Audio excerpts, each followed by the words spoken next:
আস্তে। ও নো,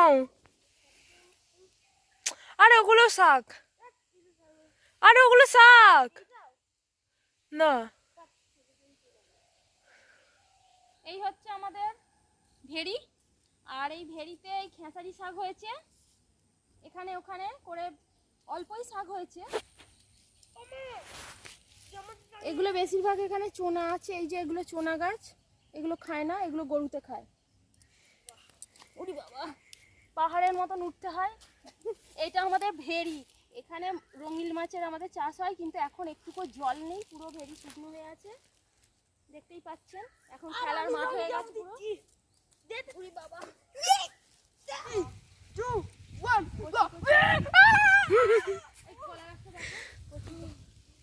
দেখুন কলা গাছটা পড়ে গেছে, আর একদম কচি কলা, কলাগুলো এখনো কিচ্ছু হয়নি, কলা গাছটা পড়ে গেছে, একবারে হয়ে যাবে।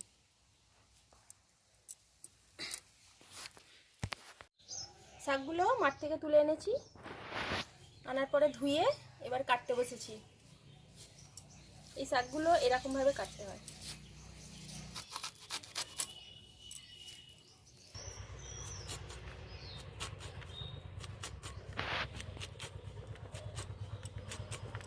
এইভাবে ছোট ছোট করে কাটতে হবে।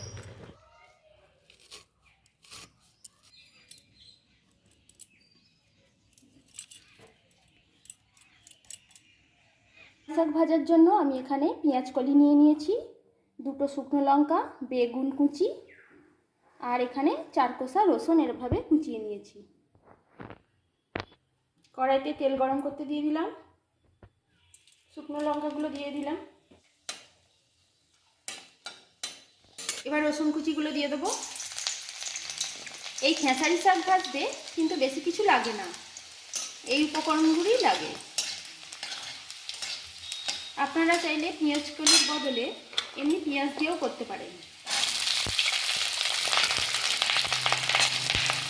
পেঁয়াজ কলিগুলো হালকা নাড়াচাড়া করে নিয়েছি, এবার বেগুনগুলোর মধ্যে দিয়ে দিচ্ছি। এগুলো একটু ভেজে নিয়েছি ভালো করে, এবার আমি শাকগুলো দিয়ে দেবো।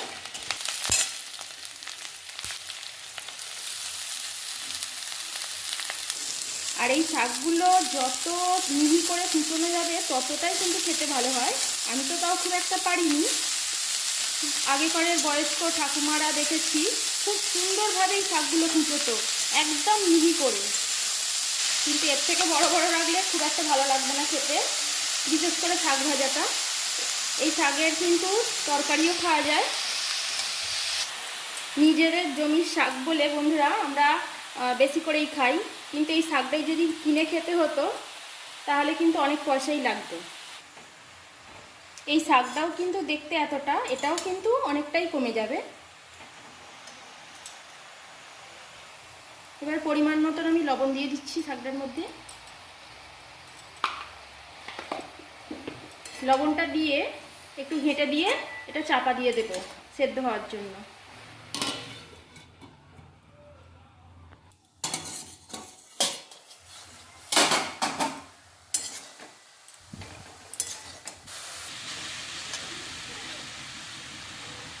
শাকটা ভাজা হয়ে গেছে, শাক ভাজাটা এখন হয়ে গেছে, আমি এবার নামিয়ে ফেলছি।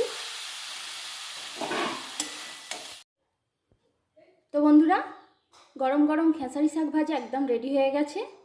ভাত দিয়ে খেতে এইরকম শাক ভাজা খুবই সুন্দর লাগে।